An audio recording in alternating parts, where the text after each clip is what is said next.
தீண்டாமை ஒரு பாவச் செயல், தீண்டாமை ஒரு பெருங்குற்றம், தீண்டாமை ஒரு மனிதத்தன்மையற்ற செயல் அப்படின்னு சொல்லிட்டு நம்ம சின்ன வயசுல இருந்து படிக்கும் போதே பாத்தீங்கன்னா பாட புத்தகங்கள்ல இந்த வாசகம் பாத்தீங்கன்னா முன்னாடி ஃபர்ஸ்ட் பேஜ்லயே இருக்குங்க. ஒரு காலத்துல தீண்டாமை அப்படிங்கிற விஷயம் எல்லாம் இருந்துச்சு, இப்பெல்லாம் எங்கேயுமே இல்லை அப்படின்னு சொன்னா கண்டிப்பா இதை யாருனாலுமே ஏத்துக்க முடியாது. ஏன்னா சிட்டி சைட்ல இதெல்லாம் இருக்குதா இல்லையான்னு எனக்கு தெரியலங்க. ஆனா கிராமத்து சைட்ல எல்லாம் இப்பவும் இருக்குது.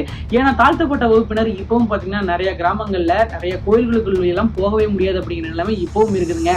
ஆனா இப்போ தாவேக்கா பேர்ல 2 தரமான சம்பவம் நடந்திருக்குது.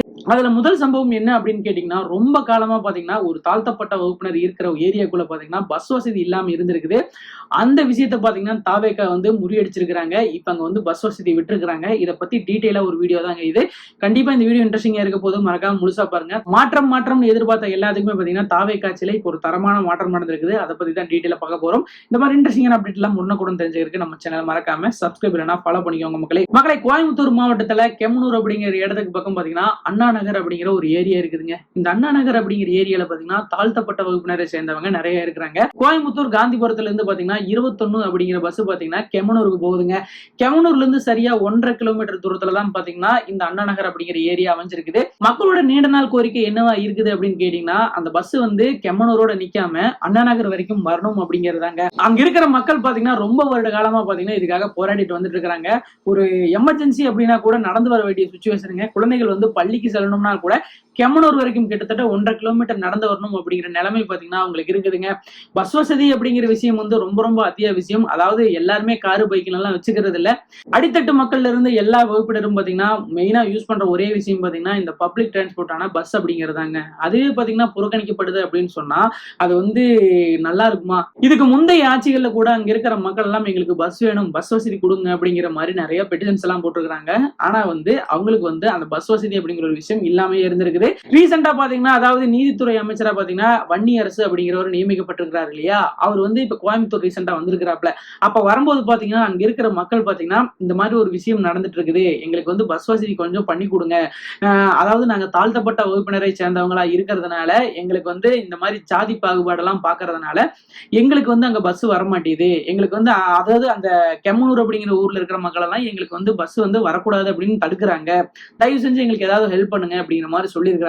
இந்த மாதிரி மக்கள் சொன்னோன்னே வன்னியரசு அவர்கள் இதுக்கு ஏதாவது ஆக்ஷன் எடுத்தாகணும் அப்படின்னு சொல்லிட்டு உடனடியா ஒரு விஷயத்த பண்றாப்ல. அதாவது என்னன்னு கேட்டீங்கன்னா, அந்த 21 அப்படிங்கிற பஸ் பாத்தீங்கன்னா கெமனூர் மட்டும் நிக்க கூடாது, அங்க அண்ணா நகருக்கும் போயாகணும் அப்படிங்கிற மாதிரி சொல்லியிருக்காங்க. இவரோட உத்தரவின் பேர்ல பாத்தீங்கன்னா இப்ப வெள்ளிக்கிழமையில இருந்தே பாத்தீங்கன்னா இப்ப கெமனூர் போற பஸ் எல்லாமே பாத்தீங்கன்னா அண்ணா நகர் போய் தான் திரும்பி வருது அப்படிங்கிற மாதிரி சொல்றாங்க. சொல்ல போனா காந்திபுரத்துல இருந்து கெமனூருக்கு பாத்தீங்கன்னா 16 முறை பஸ் வருது. ஆனா அந்த 16 முறையும் பாத்தீங்கன்னா அண்ணா நகர் அப்படிங்கிற பகுதிக்கு எட்டி கூட பார்க்காத பஸ் இன்னைக்கு வன்னியரசு அவர்கள் சொன்ன ஒரே விஷயத்துக்காக இன்னைக்கு எட்டி பார்த்துட்டு வருது. இது கண்டிப்பா ஒரு சிறந்த மாற்றம் அப்படிங்கிற மாதிரி தான் இருக்கு. முதல்வர் விஜய் அவர்கள் என்ன சொல்றாரு அப்படின்னு கேட்டீங்கன்னா, இது மக்களுக்கான ஆட்சியா இருக்கணும், அதனால மக்கள் என்ன கேட்டாலும் அதை பண்ணி கொடுங்க, கண்டிப்பா அது மக்களுக்கான தேவையா இருந்ததுன்னா கண்டிப்பா நீங்க தாராளமா அதை பண்ணுங்க அப்படிங்கிற மாதிரி சொல்லியிருக்காங்க. எல்லா அமைச்சர்களுக்கும் பாத்தீங்கன்னா ஃபுல் ஃப்ரீடம் கொடுத்துருக்காங்க, நீங்க மக்களுக்காக சேவை செய்யுங்க அப்படின்னு சொல்லிட்டு.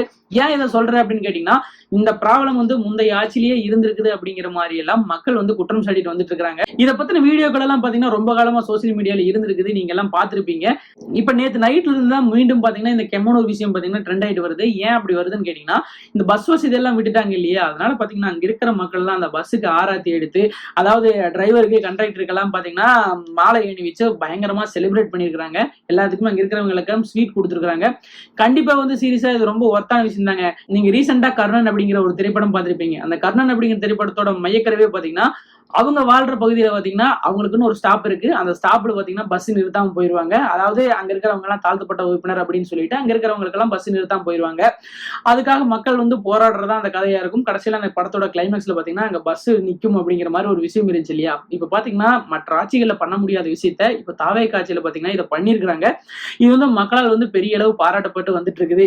ஒரு சாதி பாகுபாடின் காரணமாக இவ்வளவு காலமா அங்க பஸ் போகாம இருக்குது அப்படிங்கிற மாதிரிதான் அங்க இருக்கிற மக்கள் எல்லாம் குற்றம் சாட்டுறாங்க.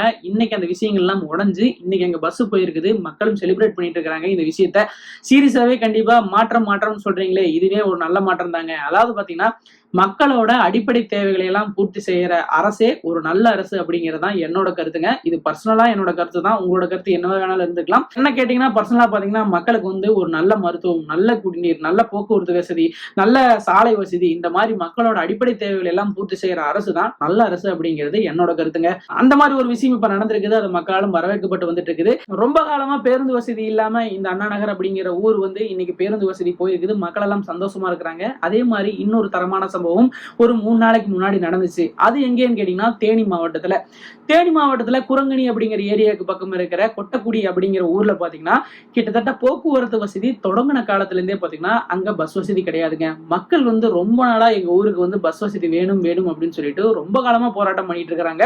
நிறைய பெட்டிஷன் கொடுத்துருக்காங்க. ஆனா வந்து எந்த ஆட்சியிலுமே பாத்தீங்கன்னா அவங்களுக்கு பஸ் வசதி வந்தது கிடையாது. கிட்டத்தட்ட 56 வருட காலமா பாத்தீங்கன்னா அந்த ஊரு பஸ் அப்படிங்கிற ஒரு விஷயம், அதாவது பஸ்ஸோட தடமே தெரியாத ஊரா இருந்திருக்குதுங்க. ஆனா இப்ப பாத்தீங்கன்னா அந்த ஊருக்கு பாத்தீங்கன்னா பஸ் வசதி நடந்திருக்குது.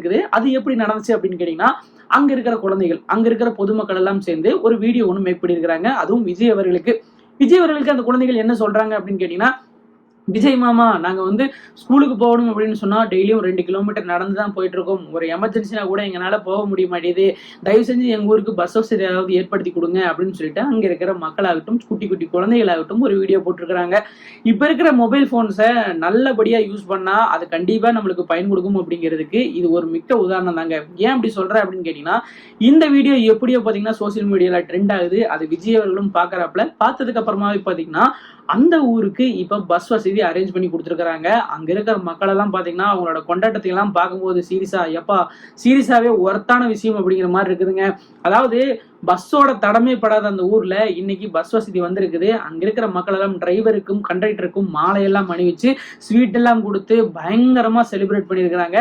மக்களை நம்மளால சின்ன வயசுல இருந்தே பஸ் அப்படிங்கிற ஒரு விஷயத்தை வந்து பயன்படுத்திட்டு இருக்கிறோம். ஆனா அந்த ஊர்ல இருக்கிறவங்க பாத்தீங்கன்னா அவங்க ஊர்ல பஸ் வசதி அப்படிங்கிறது இது வரைக்கும் வந்ததே கிடையாதுங்க. நாடு வந்து 4G 5G அப்படின்னு சொல்லிட்டு எவ்வளவு பெரிய அளவு போயிருச்சு. ஆனா அங்க இருக்கிற மக்கள் இன்னும் சாதாரண ஒரு பஸ் வசதி கூட இல்லாம இவ்வளவு நாள் இருந்திருக்கிறாங்க. அந்த மலை கிராமத்துக்கு இன்னைக்கு பஸ் வசதி வந்திருக்குது அப்படிங்கிறது சீரியஸாவே பாராட்டக்கூடிய ஒரு விஷயம் தாங்க இருக்குது. இதே மாதிரி இன்னுமே நிறைய மலை கிராமங்களுக்கு பஸ் வசதி எல்லாம் இல்ல அப்படிங்கிற மாதிரி சொல்லிட்டு இருக்காங்க. எனக்கு தெரிஞ்சு பாத்தீங்கன்னா எங்க ஊர் பக்கமே பாத்தீங்கன்னா இன்னும் ஒரு சில கிராமங்கள் எல்லாம் பஸ் வசதி இல்லாம தான் இருக்குது. கண்டிப்பா பாத்தீங்கன்னா இனிமே நிறைய கிராமங்கள் எல்லாம் இந்த மாதிரி பஸ் வசதி எல்லாம் இல்ல அப்படிங்கிற மாதிரி நிறைய பேர் சோசியல் மீடியால போடுறத நம்ம பாக்குறோம். அவங்க எல்லாருமே சீக்கிரமா பயன்பெற்றா ரொம்ப நல்லா இருக்கும் அப்படிங்கிற மாதிரி தாங்க இருக்கு. சீரியஸா பஸ் வசதி அப்படிங்கிறது ஒரு சாதாரண விஷயம் கிடையாதுங்க. மக்களோட எமர்ஜென்சிக்காகட்டும், ஒரு கல்விக்காகட்டும், மருத்துவத்துக்காகட்டும் எல்லாத்துக்குமே பாத்தீங்கன்னா இந்த பஸ் அப்படிங்கிற ஒரு விஷயம் பெரிதும் பயன்படுதுங்க. அது இல்லாம பாத்தீங்கன்னா ஒரு கடகணிக்கு கூட யாருனாலும் போக முடியாது அப்படிங்கிற மாதிரி தான் இருக்கு. ஏன் அப்படி சொல்றேன் அப்படின்னு வசதியே இல்லாத கிராமங்கள்ல கூட பாத்தீங்கன்னா அவங்க வெளியே போய் ஏதாவது திங்ஸ் வாங்கணும் அப்படின்னா கூட அவங்க யூஸ் பண்றது பாத்தீங்கன்னா பஸ் அப்படிங்கிற விஷயம் தாங்க.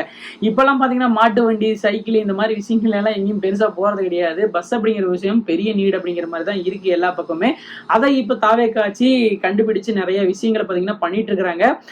இதே மாதிரி பஸ் வசதி இல்லாத மலை கிராமங்களுக்கு இனிமே பஸ் வசதி எல்லாம் அமைச்சு கொடுத்து நிறைய ஊர்களுக்கும் பஸ் வசதி இல்லைன்னு சொல்றாங்க. அவங்களுக்கும் பஸ் வசதி எல்லாம் அமைச்சு கொடுத்தா ரொம்ப அருமையா இருக்கும் அப்படிங்கிற மாதிரி தான் இருக்கு. கண்டிப்பா பாத்தீங்கன்னா இந்த விஷயம் வந்து ரொம்ப வரவேற்கக்கூடிய விஷயங்க. அதாவது சோசியல் மீடியால இப்ப இருக்கிறவங்க எல்லாம் பாத்தீங்கன்னா நிறைய பேர் நிறைய விஷயங்களை குறை கூட்டிட்டு தான் வந்துட்டு இருக்காங்க. ஆனா இந்த ஆட்சி ஆரம்பிச்சு கண்டிப்பா பாத்தீங்கன்னா 1 மாசம் தான் ஆகுது. ஆனா 1 மாசத்துக்குள்ள நிறைய அப்டேட்ஸ் எல்லாம் பண்ணிட்டு தான் இருக்காங்க. அதாவது மக்கள் வந்து ஏதாவது குறைய சொல்றாங்க அப்படின்னா அந்த குறைய வந்து அவங்க கேட்டுக்கிறாங்க. கேட்டுட்டு நாங்க அதை நிவர்த்தி பண்றோம் அப்படின்னு சொல்லிட்டு அந்த விஷயங்களுக்கும் அவங்க இறங்குறாங்க. கண்டிப்பா வந்து இது ரொம்ப பெரிய பிளஸ் அப்படிங்கிற மாதிரி தான் எனக்கு தோணுதுங்க. ஏன் எதிர்கட்சி கூட உங்க மேல இந்த தப்பு இருக்குது அப்படின்னு சொன்னா கூட அதை கூட உடனடியா திருத்திக்கிறாங்க. அந்த மாதிரி சம்பவங்கள் ரீசென்ட் டைம்ல எவ்வளவு விஷயங்கள் நடந்திருக்குதுங்க. கண்டிப்பா வந்து இந்த 5 வருஷத்துக்குள்ள பாத்தீங்கன்னா மோஸ்ட்லி நிறைய விஷயங்களை வந்து இவங்க கவர் பண்ண போறாங்க. அதுல எந்தவித மாற்று கருத்துமே இல்ல. உடனே இவன் டிவிக்கே சப்போர்ட்டரா அதனாலதான் இப்படி சொல்றான் அப்படிங்கிற மாதிரி சொல்லுவாங்க. ஆனா இல்லங்க, இது வந்து நீங்க யோசிச்சு பாருங்களேன். பஸ் வசதி அப்படிங்கிறது எவ்வளவு நீடுங்க. நீங்க வந்து அதாவது ஒரு கிராமத்துல பாத்தீங்கன்னா 56 வருஷமா, அதாவது டிரான்ஸ்போர்ட் ஸ்டார்ட் ஆனதுல இருந்தே அங்க வந்து பஸ் கிடையாது. இன்னொரு கிராமத்துல பாத்தீங்கன்னா சாதி பாகுபாடு காரணமாக அங்க பஸ் வசதியா போகாம இவ்வளவு நாள் இருந்திருக்குது. இப்ப அந்த 2 ஊருக்குமே பாத்தீங்கன்னா பஸ் போகுது அப்படின்னு சொன்னா இது எவ்வளவு பெரிய விஷயங்க. அதாவது மற்ற ஆட்சிகள்ல பண்ண முடியாத ஒரு விஷயத்த இவங்க பண்ணிருக்காங்க அப்படிங்கிறது சீரியஸா ரொம்ப பெரிய விஷயங்க. இது வந்து எல்லாருமே வந்து நீங்க சாதாரணமா கடந்து போக முடியாது. இவங்களை பாராட்டி ஆகணும் அப்படிங்கிற மாதிரி தாங்க இருக்கு. சீரியஸாவே ககபோ டீம் சார்பாக தாவேகா ஆட்சிக்கு ஒரு கிரேட் சல்யூட் அப்படிங்கிற மாதிரி தாங்க இருக்கு. மக்களை இந்த நியூஸை பத்தி நீங்க நினைக்கிறீங்க? அதாவது 56 வருஷமா ஒரு கிராமத்துக்கு பஸ் வசதியே இல்லாத கிராமத்துக்கு பஸ் போயிருக்குது. அதே மாதிரி சாதி பாகுபாடு காரணமாக பஸ் போகாத ஒரு கிராமத்துக்கு மறுபடியும் பஸ் போயிருக்குது. 2 வெவ்வேறான காரணங்கள் இருக்கக்கூடிய ஊர்கள், அந்த 2 ஊருக்குமே இப்ப தாவேக்காட்சியில பஸ் போயிருக்குது. இது சூப்பரான விஷயம். இதை பத்தி உங்களுக்கு கருத்து என்ன அப்படிங்கிறதும் காமெண்ட் பாக்ஸ்ல மறக்காம கூட ஷேர் பண்ணிக்கோங்க. இந்த மாதிரி இன்ட்ரெஸ்டிங்கான அப்டேட் எல்லாம் உடனுக்குடன் தெரிஞ்சுக்கிறதுக்கு நம்ம சேனலை சப்ஸ்கிரைப் இல்லைனா ஃபாலோ பண்ணிக்கோங்க.